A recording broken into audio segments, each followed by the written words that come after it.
Hi, my name is Corryn Wild and I'm a chartered and sole accredited independent financial advisor at 3 counties. Today I'm going to explain the basic concept of equity release.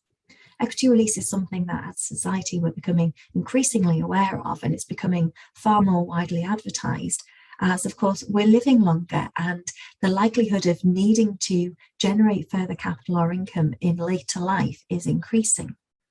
Equity release is quite simply the ability to release some of the value of your home, your main residential property that you're currently living in, and using that money during your lifetime, however you see fit.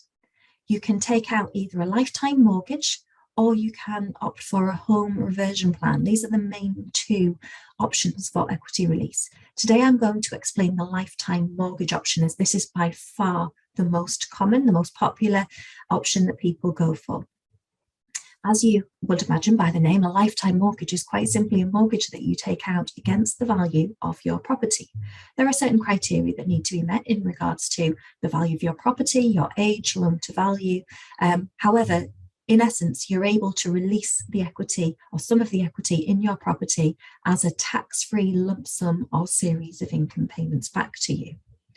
You can either make monthly repayments to the lifetime mortgage, as with any conventional mortgage, or you can actually opt to roll up these repayments. So they are added to the value of the debt that you owe the mortgage provider and repaid when the mortgage is repaid in full.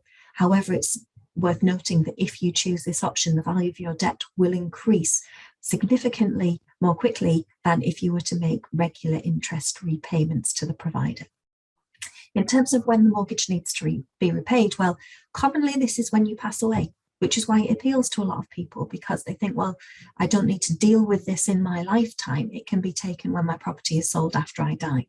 However, it's worth noting that if you need to move into residential care in the future, the mortgage provider is likely to require that you repay the mortgage at that point, rather than waiting until you subsequently pass away after moving into care.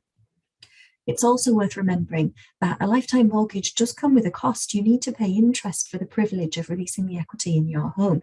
So it isn't a straightforward option in the sense of you are just simply releasing the equity now and spending it. You are paying for that privilege. You're giving the lender a regular monetary amount in return for them allowing you to release some of the equity in your own home. Typically, interest rates for lifetime mortgages are a little bit higher than for conventional mortgages as well, so it can work out to be a relatively expensive option.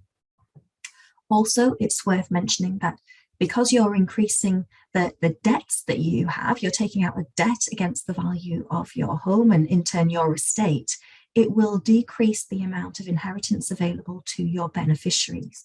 So if this is a concern to you, it's certainly worth thinking about carefully.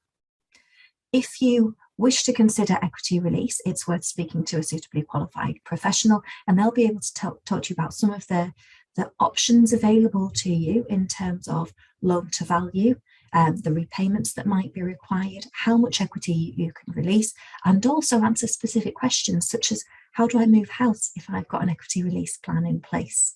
So certainly worth considering taking some professional advice before embarking on any sort of equity release product.